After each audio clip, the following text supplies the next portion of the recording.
Hey everybody, welcome back to Swing Trading. My name is Mike Fairborn. Hope you're having a good day in the markets. We've seen a little bit of recovery this week, breaking over some interesting highs and really seeing the S&P 500 index around the 200-day moving average. So a lot to look at this week. I wanted to take a look specifically though today in terms of swing trades. Wanted to focus in on some of the gaps that have come recently on some of the earnings announcements and some of the Chinese tariff news, the delay on that, the 90-day pause on those tariffs. We're seeing some strength in technology. Of course, we'll take a look at that for sure. I wanted to review that. I did want to take a look at some of the short put and the short put vertical scenario setups that are out there as well today. But quite a bit to talk about as we go through this. Welcome to all of you in the chat. Hello to you, Kenneth. We've got Brown Buffalo, Life in the Fast Lane, Beth, Mighty Mouse, and Codan. Folks, any questions, comments you have, throw those in the chat. I'm joined in the chat by a great friend of mine, Cameron May. He's also a colleague. It's a privilege to have him on board. He's already got our X links in there, our handles. You can join us there on those handles at Cameron May CS. Make sure you got the CS at the end of that too. I'm sure there are some additional Cameron Mays out there that are very similar to Cameron May and even post the exact same things that he posts. So be mindful of that, and mine is Mike Fairborn CS as well. All right, well, with that, let's get started. Let's dive into some disclosures to get going here. Information here is for general information purposes only. Now, options do carry a high level of risk. They're not suitable for all investors. Spread trading must be done in a margin account. Multiple leg option strategies will involve multiple transaction costs. Short options can be assigned at any time up to expiration, regardless of the in-the-money amount. The paper money software application is for education purposes only. Investing does involve risks, including the loss of principal. Now, there is no guarantee that an execution of a stop order will be at or near the stop price, and past performance is no guarantee of future results. And also, if we do happen to look at it, dividend-paying stocks, of course, dividends can be cut or reduced at any time. Just a quick note on that. Oftentimes, we will look at some of the dividends that are out there. Okay, well, with that, I'm going to scoot on down and just do a quick review of one of the scenarios we look at. I think many of you are very, very familiar with this, the bull flag. Folks, what I want to focus in on today is just the timing, right? 3 to 6 days, 3 to 10 days in terms of a rally. Now, we're going to be looking at some other scenarios today, some other setups that have gap trades. For example, the measurement gap. I took a trade last week in one that we had brought up. We talked about it on Microsoft. I'll pull it up here in just a moment, a paper trade, but we're still looking generally at that 3 to 10 day time frame, different scenarios. Here is one that's just probably very familiar to you in terms of, the flag pattern. This happens to be a bullish flag. Of course, we do have the bearish flags that set up as well, but it's this formation right here that really represents what we're talking about in terms of, the setup, the scenario, generally based on higher highs and higher lows for the bump up and the run, perhaps. Okay, so let's dive into the S&P 500. Before I do that, just real quick, I wanted to state here too that there was a comment that came through just about, is there a script? Because I do a Think Script class on Fridays. I'm not going to be in this week, but we have some great coaches to fill in, and they always come up with some really fascinating topics that I've never thought of before. So, don't let me not being there, as it wouldn't anyways, but they've got some great stuff. I'm just going to be here this week. However, within that class, the question was, do we have any scripts on higher highs and higher lows? And I appreciate you noting that.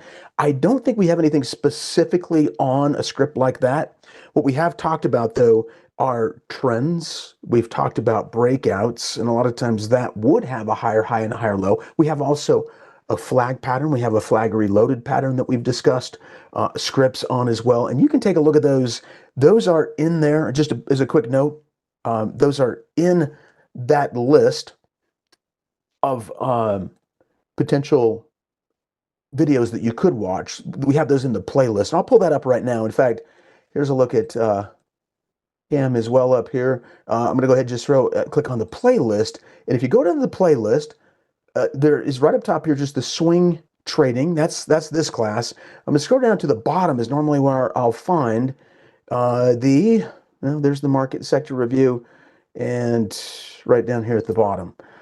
last week's discussion. But if you are interested in that specifically, as it noted in the chat, you can come in here and take a look at a few of these as well. You'll find some of those in there. There's one that we're going to kind of talk about today in terms of gaps. I have some gap coding in there to find those specifically. But this is where you can find some of those setups, and I do use those setups in this class for sure, to find the companies at least. It does help me to find some of these paper trades. I'll just go ahead and throw this link into the chat if you want it. It's a great way to get access to those ThinkScript codes, which, by the way, they're not guaranteed for timeliness or accuracy, but as long as the data is good within the platform, they should work out. That's what they're designed to do. All right, so a quick look at the S&P 500. I did want to throw out here, folks, just because a lot of traders, a lot of technicians, and a lot of institutions that I've read about will look at the simple day moving average of the 200. And let's throw that on right now so we could just kind of map it out. You can see exactly where it stands right here and how we cross that. What was interesting here is it did kind of potentially at the time, it sort of fortified a little bit of resistance. You could see that there was a major low right there. There was a gap up over here. There was a high there. And what did we do? We gapped right above it right there. In fact, I'll clear that off so you could just see that. But we gapped above the 200-day, and a lot of traders will say, hey, if I get above the 200, that could be a positive for a continuation of the trend. This gap is actually really quite interesting too, because we're seeing a number of gaps that we're getting in the technology group and consumer discretionary. I'll pull it up in just a moment here.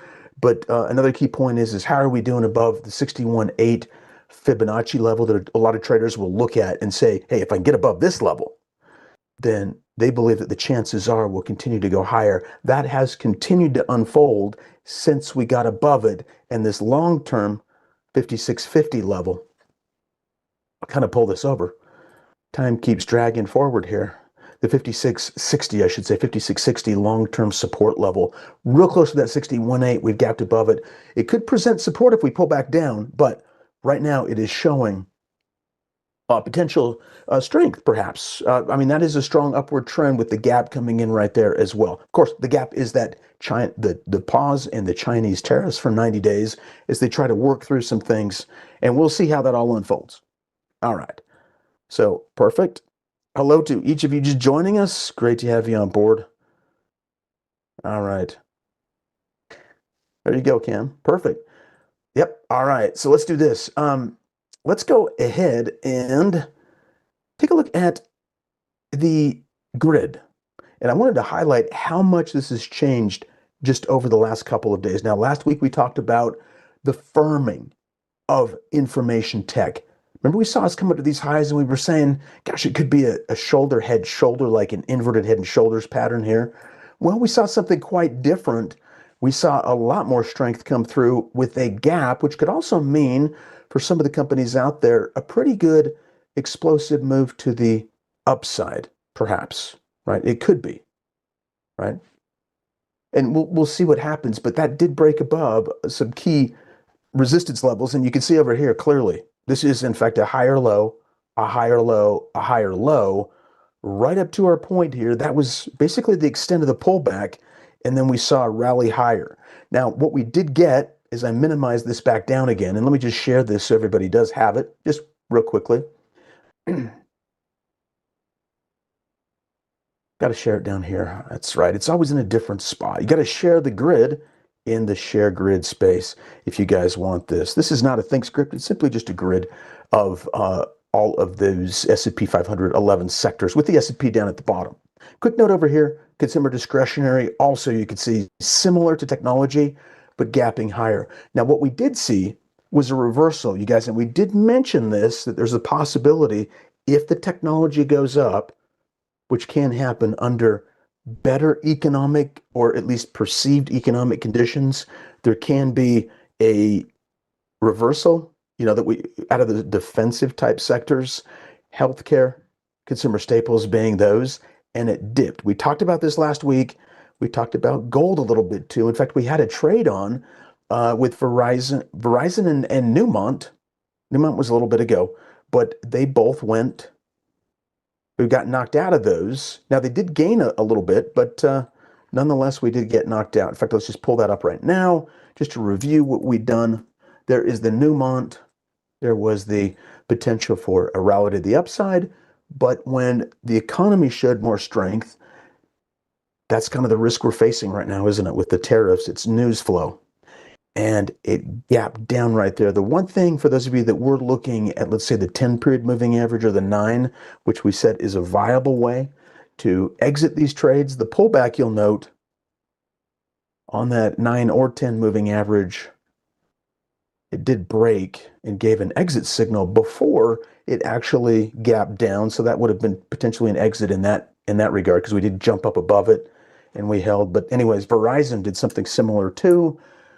These were kind of the defensive plays, and it still just kind of went back into its sideways range. We did mention that, though. I mean, that is one of the risks that can occur when you're getting that rotation from defensive into maybe more aggressive based upon news.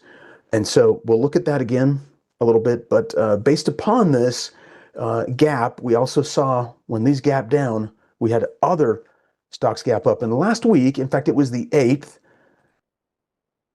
I added this trade for this class specifically. So this was Microsoft, and this fell into that category of those same 3 to 10 days. So still sticking with a review of existing trades, because I have some trades on right now on Microsoft. We did a few. We did a short put vertical, and we also did a long option trade. But this gap right here, okay? And we talked about, I don't know if it was this class or the other, but I was tracking it. This is a measurement gap, perhaps, but it still falls into those 3 to 10 days. Let's discuss what the measurement gap is. It's one of 3 specific gaps, and you can see what I've drawn in here initially. Let me go ahead and just make sure I can get this set up right. It does not look good at all. Okay, this is a little bit better. All right, so let's just do this. What you do on a measurement gap is you take the low of the move up to the gap, to the high of the gap. That represents this line right here. So I've done just that off the bottom, and you can see if I point to it, it's got the numbers there. There is the gap on earnings. Now, after this gap, we went sideways, right? Kind of like a flag. But the fulfillment of the measurement gap is simply just, I got to make that look a little better. Okay. The fulfillment of the measurement gap is the run up from the low to the high. Let's right click, duplicate this, pull it on up to the bottom here, right there. That is the high point right there. So that's the target. So it moves off the bottom. We measure the bottom up to the gap, and then up to the bottom of the gap from the low to the high as well. Now, could this fit within the 3 to 10 day time frame? Yes, and that's why we can look at measurements gaps. And there are a few out there that we can look at that are showing strength in terms of a potential rotation. But that is Microsoft. Now, you'll notice, as I said, it jumped up and it kind of consolidated a little bit right there. We see a little bit of a flag pattern. You know, on these flag patterns, one thing that can be done is, I'm going into the a little bit shorter term time frame now as we look at it, but here is the 30-day, and you'll notice that looking at that flag using multiple time frames, which we've discussed, we're using a 30-minute chart now. So we're really just kind of blowing up that flag pattern that we saw in the daily chart. We're expanding the number of days dramatically, right? The number of bars, I should say, like 12 or 13, right? 13 or so? Yeah, something like that per day versus what we've got, like around six bars on a regular hourly basis. We've expanded that from the 1 bar on the daily chart, but we're getting a lot more data to take a look at. This is that flag pattern on a 30-minute chart, and you'll notice that we came down and we began to find some support bounces. Now, I put the trade on there right after we bounced. It just broke up above those highs. We're going to review these trades and kind of look at them right now. It did pull right back down, and then it rallied up again off of some of the recent news. And like I said, you could still look at this on a 30-minute chart. You could just drag this down to see what that target could be, but definitely fitting within a shorter term time frame like a swing trade would be. So here we are, we're about 15 points away on it right now. And so I put a couple right off that one um, 431 range, right off this bounce here, bouncing off that level, a couple contracts. You can see the effect, excuse me, a couple hundred shares. We're not in contracts here. A couple hundred shares. This was way too big right now, and it's gone up. And that's just, I mean, it's an expensive stock. That was quite a lot I put on, 200, but I wanted to put on two contracts of two option contracts in terms of the short put vertical to show you kind of the comparisons. What would be the risk factors here? Well, if we began to break down, and I was looking at maybe an exit right down, below these lows. So as soon as we began to break up a little higher, if we were to come back down, take the trade off, right, as a potential exit because it's breaking the lows that we had made the entry on. Okay. Now, I'm going to scoot on over here and show you the short put vertical trade. Selling the put over here at it was the 430, and at the time it was a 33 delta. So the 430 was right at that middle level. So it was basically very, very close to those lows in terms of the short leg. Okay, we bought back the 425 right below it. And how are these doing? Well, if I click right here, we could see. So the short leg itself on the 430 is up 680. These are all paper trades, of course. And we'll have the 425 down 600. So that has made $80 relative to the Microsoft 200 shares, which was a much, it's a substantially larger investment, right, in terms of upfront capital and more risk as well, of course. Of course, that was the trade-off. How do we do with those 200 shares trying to capture that gap? Well, it did okay.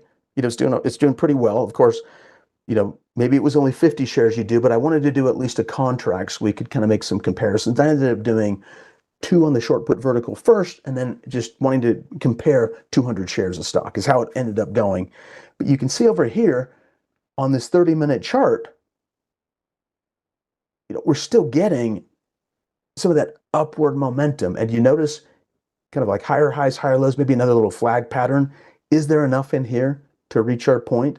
Well, what traders might do next is just kind of measure out this flag right here. It's developing on the 30-minute chart, and maybe that's the end of it, right? Maybe they'll just say, they'll click off the bottom here, they'll run it up because there is a little bit of a flag.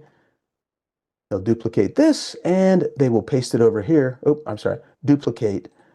Fine, we'll duplicate, or I'll just, pull this over off the bottom. It's coming very, very close to the target up top here. So that might be an interesting level. I am going to set up an alert right there to help us just exit this trade. Okay, so we'll just say potential exit here as I look at it.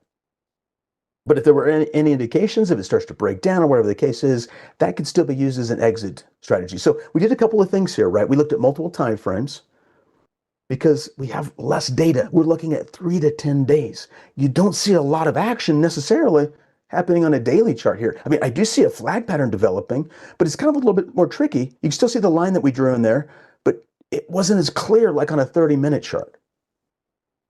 And so that was the entry that was taken. That's still a trade. And this was simply, folks, a rotation from defensive into tech, just like we saw on those sector charts, right? The sector itself was showing some pretty good strength. It broke higher. This could be a measurement gap. I've got a few more for you guys to take a look at. Okay, so as we go through and look at this specifically. All right, cool. Looks like Cam's got some questions. Perfect. Yeah, so some others that are out there. This is one I wanted to take a look at right now that's still, it's APP. So it's App11. It's very similar. Can you guys kind of spot where that key gap is? And one of the key hints to that gap is right there, earnings. It's an earnings gap. Also with this, kind of much like Microsoft in a sense, and the S&P 500 in terms of just market strength, we took out some highs over here, about 350. It's more expensive, so what we're going to do is we're going to look at maybe, we could do a smaller number of shares or whatever the case is. We could also look at some option contracts too on it. But you can see over here, some additional points, we do like to oftentimes look at volume. I'm just going to pull up the money flow. Very, very strong recently. We've easily cleared our prior highs over here with the volume, and we're approaching this high point at 500, but we're only at 376 over here. So we're really moving up on the volume in terms of higher highs, higher lows that's being accumulated on our money flow. So again, that could be a positive. RSI showing some strength. Let's look at this right now. What would the projection be? Now, generally, as we're looking at that same measurement gap off the bottom right here, I'm going to click, pull it up to the high. One more time. Okay. That represents the high to the gap out point. And I'm going to pull it down. Let me do this. I'm going to zoom in a little bit more just so you can see this a little bit better. I've got to do it from the actual gap. So I'm going to activate this drawing. I'm going to pull it over here.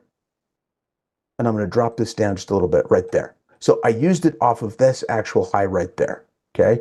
We already have this now. That's the beauty of the Thinkorswim tool. So you can right click and then just go down to duplicate that drawing and then add that to the bottom of the gap, or I should say, I'm sorry. What we'll do is we'll activate. Once it's activated, you can just drag and drop. That's the target right there. Okay. Swing trade, perhaps? Yeah. Look at the 3 to 10 days development up to that range. Definitely fits. A little bit of a flag. We bounce back up, and that is your target. So there are a few days in there.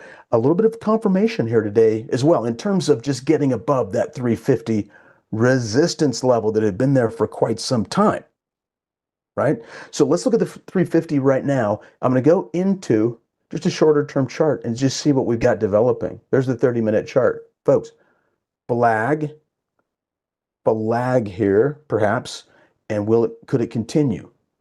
That's generally one of the trends we like to see, right? Because the flag is really what's making up the higher highs and the higher lows.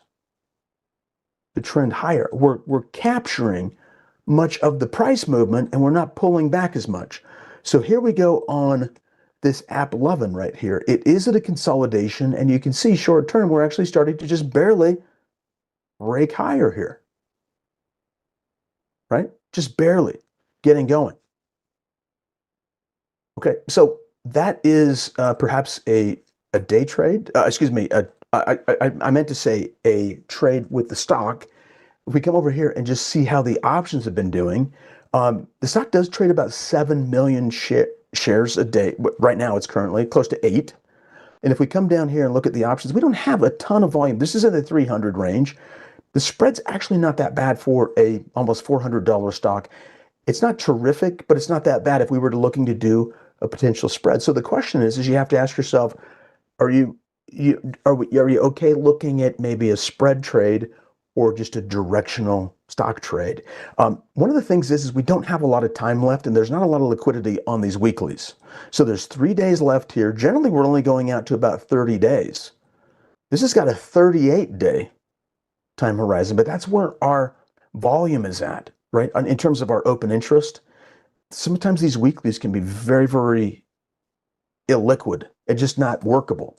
So if somebody was looking at this, perhaps they could look at maybe a delta between the 20 and 40 range, which would be basically right in here, right? And they might sell a put and buy a put a little bit lower for that strike, kind of like I did on it as a comparison with Microsoft. A quick note on the delta as well. Again, the delta represents a $1 change in the underlying stock. Just gives us a sense, as it goes higher, that is, $1 change higher, tells us what the delta is likely to do when we're looking at this spread here. In other words, it's on the put side, so that delta would be a negative. And for every $1 higher, we should move this general range, okay, down by about 33 cents for every $1 up. Okay, so that's one way to look at this. Then the other way to look at it too, is we jump back here, is just by doing a trade. It's a very high price stock, so I'm only going to do a very, very small number of shares as an example on that flag pattern is a continuation on up. And also by doing a fair number of shares, a smaller number of shares, a pullback, let's say for example, below the prior low or an ATR move, 1.5 to 2 ATR, may not as amount to as much. In fact, let's set it up right now, and I'll kind of give you a general sense of what that looks like. So we'll go ahead and just go to the trade tab here.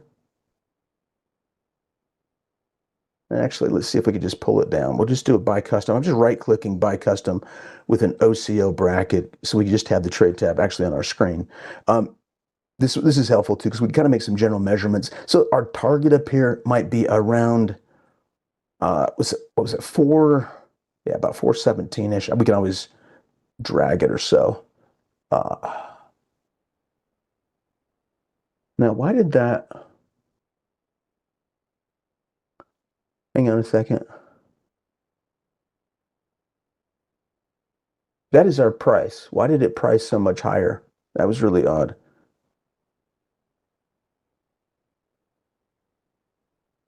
By custom, OCO bracket, app. Is this app? It is app. There it goes. For some reason, it was shooting way higher. Okay. So I'm going to say, oh, it is still high. You guys see this is trading at 375, but then my limit is coming up substantially higher. The limit order is going to be, it probably just did the order right when I clicked on it. It would unhook it. There we go. So it was just locked at the price that I clicked on it. All right. So I'm going to set this up now. I'm going to go down here. And what I'll do is I will change both of these to a good tail cancel. So we get our target up top and below. About 417. Pull this back. Highlight it. 417. Come down below in terms of our stop. I'm going to estimate this for now, and I'll just say 370. Tab through. I'm not going to do 100 shares.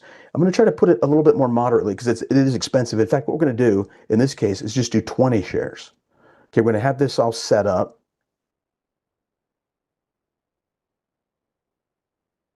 Okay.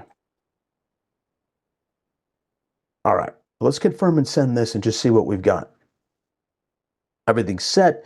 We'll be looking at a potential entry right where we're at right now in terms of a limit order. We've got to go to cancel orders over here. Up top, you can see those are our prices, and this is the cost of the trade. Still, even 20 shares is about $7,500 as an example. Margin requirement, about 37 and change. Let's go ahead and click on send, and we'll get those set up right now. And I'm going to pull this down a little bit, and what I'm going to do is I'm going to tap into our ATR.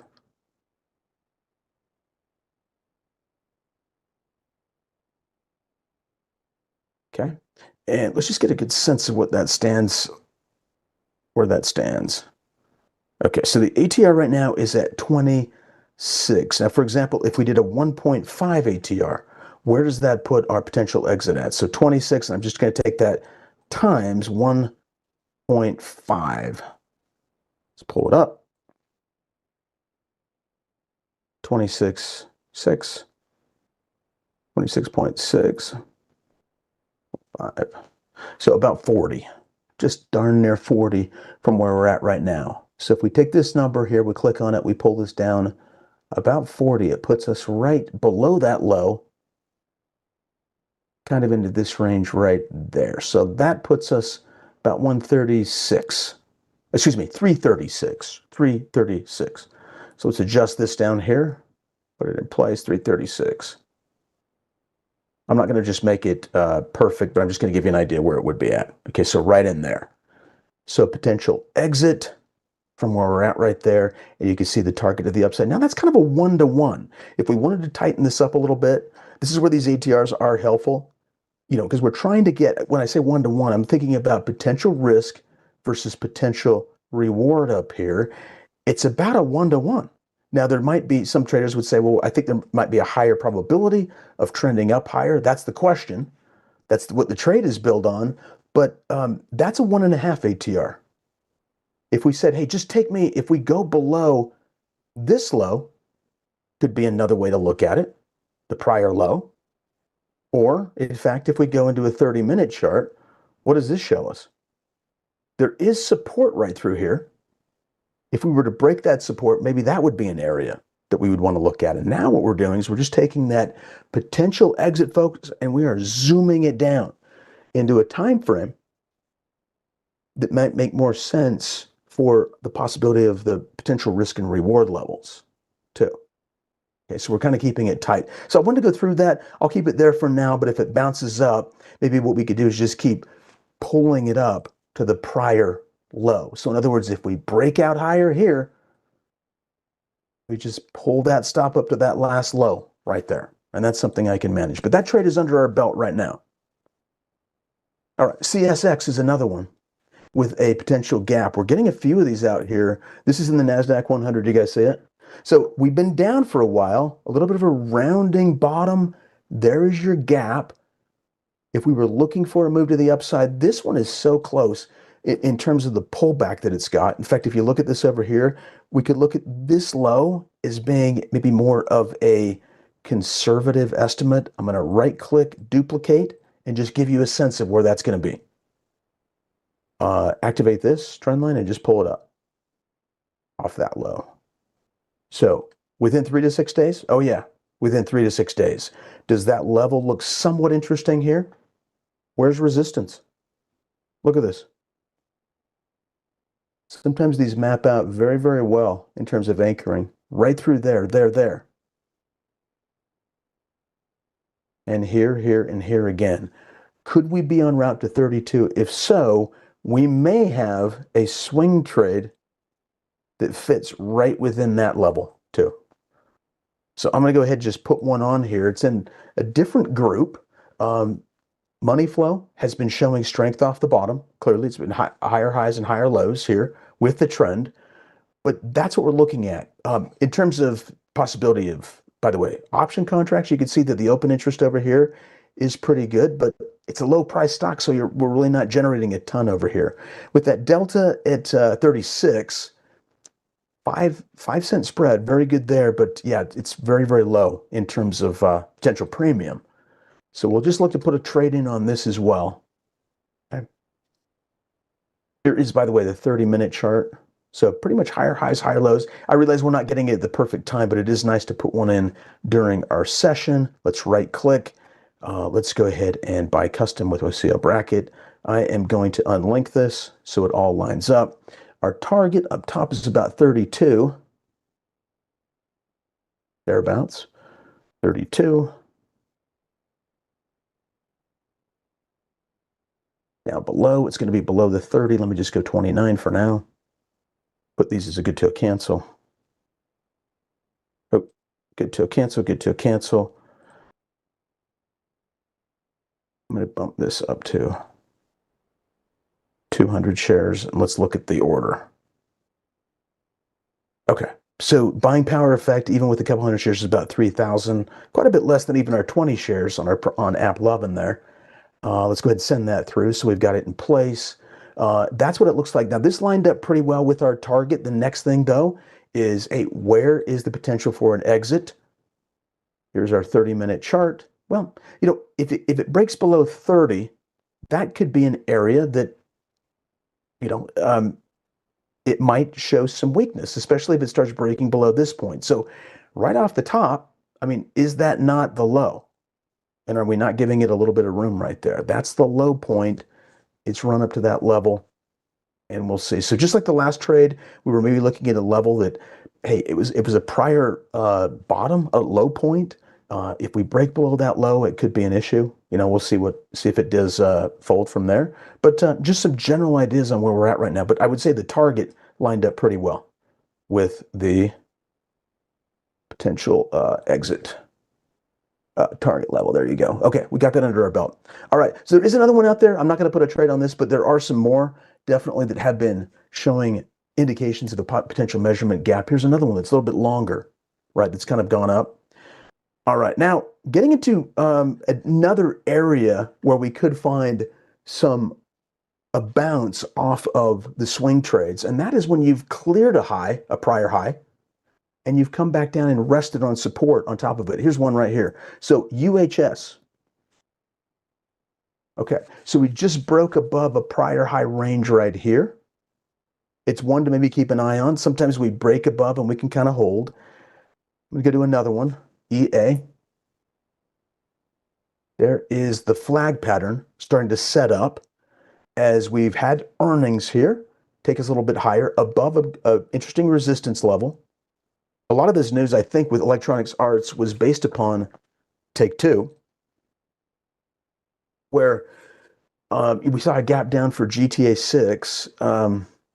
GTA 6 has been in development for 8 years, full development for 8 years. It's over $2 billion that they put into that game, and we're still not there yet. They did say May of next year, though, it should be ready. But that's a lot. By the way, it's crazy. 200 gigs. Imagine a game with 200 gigs. That I think you have to get a new computer for that. I think people might need new computers. My old computer would need I need a new computer, in other words, for that. But I'm wondering, it might make some of these other gaming companies more attractive right now. We'll see what happens. But this is flagging a little bit, and there is your move after it is post earnings right there. I think they did beat earnings as well. Just to look at it, click, point to it right there. Yeah. So I always like to look at that. Yeah, a pretty good beat. 61 cents. They came in at 98 cents, holding right here. So the trend, higher highs, higher lows, and the breakout, folks, and retest the support right here. So one to certainly keep an eye on as we look at this. Now, what we could do as well is, this is just kind of an interesting point. I'm going to clear the screen to highlight this right now. Okay, so consider the bull flag pattern. A lot of times when we have the bull flag, the trend has already changed. Get a higher high, higher low. And let's say we're targeting this range right through here. Let's say it's a bull flag. So we're at that level here. A lot of times what we need is some confirmation. Now, whether it's a close above the high, the low day, a break of a trend line coming through, or a moving average break. We're waiting for maybe a moving average, so prices to break above that moving average again. There's a lot of things we could be looking at right here, but they're all about a confirmation of the bounce. If we like the general structure of this trend, and it is pulling back, though, right at support, and we say the trend is strong, maybe they've had a good earnings report. Let me ask you guys something. What happens to put prices, to put values, I should say, or puts, when the price of the stock drops? What do puts do? Puts will generally go up, right? We just talked about the delta a little bit. We know that. Puts go up. So could there be a situation where we do the short put vertical there? We don't have the confirmation yet, but we're going to give it some flexibility around support. And instead of doing the long stock, we're going to be doing the short put vertical, because we do like the trend and the put prices are up. So the premiums might look good. That might set up pretty well for companies that have broken up higher and have pulled back a little bit. Here we go. So let's go to the trade tab right now and let's look at that, because I did want to put a short put vertical on before we're done here. And it's a little bit of a tight range, but there is our 33. There's a 145. Again, we're kind of stuck in this weird position where we don't have a lot of liquidity in these weekly contracts, but we could still go out a little bit further and maybe look at something that has some time decay and some erosion with that delta if prices do go sideways for a while or bounce up higher. So there's our 145. Let's sell that. Let's buy the 140 at a 20 delta. It's about a 107 credit, so not too bad on the spread for a $145 stock. The underlying shares are about 1.7 million right now. Not too bad there. We're looking at about a $1.07 credit. We're just going to do a single contract here, but let's look at this. See what we've got. So the buying power on these are substantially lower if we were just looking, with the short put vertical, obviously, relative to just the short put. Let me just show it to you right now. If we were just selling this one, right, because there's the potential for assignment, obviously. Options going to get assigned at any time, but if they go below the strike price, the short strike price by expiration, right, very, very likely to be assigned. Right there with one contract, you're seeing the buying power affected about $2,500 and the max loss of 14 if there is an assignment of stock and the stock ends up going to zero. Keep those in mind. This is always a fun comparison. Over 14,000 and about 2,500 there. But if we were to add to it, like we just did with the short put vertical, and that's buying the lower, like we did on Microsoft, our max loss went from 14,000 down to just below 400, and that too is also our margin requirement as well. Okay, you got the break even, etc. Let's go ahead and put this on through, and we've got this in place. Open interest over here is actually pretty good on these contracts. Down further, that's actually quite well. Don't know if these were sold or whatnot, but those have been doing quite well. What are we looking at over there? The 120, 125? Yeah, that's a long ways away. But there we go. So the 145 gives us a little bit of a range right there. You can see. For it to maybe bounce, actually there's about 145 right there, bounce around that support level and potentially go higher. Don't know how you guys feel about this stock, but it has been moving. We've got another one too that broke out, VRSN or VRSK. Okay, this is another example. So you can see the pretty good strong move to the upside here. And there we are again on an earnings, probably a beat. Yeah. So 166 to 173 approximately. That is an established trend. Clearly higher highs, higher lows. Maybe some support around a big number there, right around 300. So again, a lot of times when it does this kind of a pullback and rests near prior highs, can be an area where some traders might look for the short put vertical. It's an expensive stock too. That could be another component. Of course, you'd always have to do at least a single contract, but on that short put vertical, much better in terms of controlling the risk relative to just the short put itself, as we had seen there. But no confirmation yet, and sometimes these can kind of bounce around a little bit around a support level and hold for a little bit, but that was a pretty good move to the upside. We'll see if it does in fact hold, but these are just example trades as we look through them. Another one here too, I wanted to show you Netflix, more liquid of course. Netflix actually, so it's actually giving a confirmation bounce. I thought it might have been consolidating a little bit. It was previously today, but it actually had bounced up. Now that technically, folks, is a hold right there, a close above the high of the low day, if in fact it does do that in the next 18 minutes or so. That would be a close above the high of the low day. It's not, I can't say it's a hold yet, but it could be developing as one. Do you see that trend? That's a really interesting move in terms of a strong move to the upside and a very mild flag as it stands in there. Okay, yeah, BJ's waiting for that game. I'm afraid people have been waiting 8 years for that game. Okay, pretty cool. Yeah, so there you go. But that's it. Look at the price of this. This is really actually quite expensive. I mean, to purchase shares, right? It's $1,100. Let's just look at the liquidity over here real quick as we take a look and see. This is incredibly liquid relative to the price. You've got almost 3 million shares, even at 1,100 and change. You get some pretty good contracts in here too, but definitely in the 100 range, which a lot of traders will look for.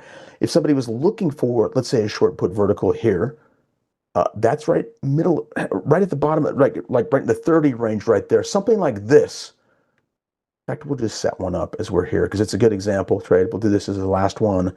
Wasn't sure if we'd have time to slip one in, but we might have one. Where's the 1,100 stand? Right there. And this looks like the 1,100 is, yeah, right below those lows. So it's somewhat aggressive. Little flag here. We'll see if it does unfold. But let's just see what this looks like with our one contract here. Okay, so good. We were able to get this other one in. So 680 versus 680, folks. This is going to be totally different if we just have the short put, right? Because I mean, that's a lot. It could drop far enough, right? But that's the trade-off right there. About the max gain on that, about 320, and then 680 there.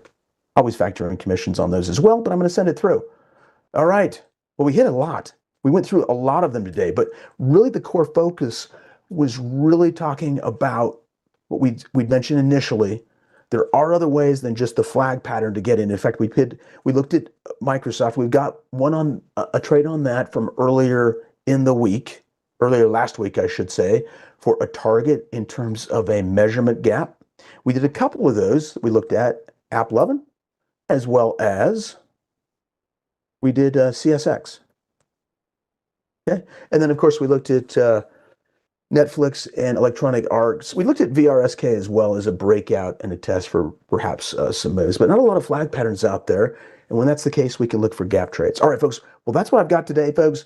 Um, you know, if this is effective for you, smash that like button and also be sure to subscribe as well. But yeah, this lets me know that these kind of classes are effective. I'll look at the likes to just see what's going on, folks. But it's great to see all you here today.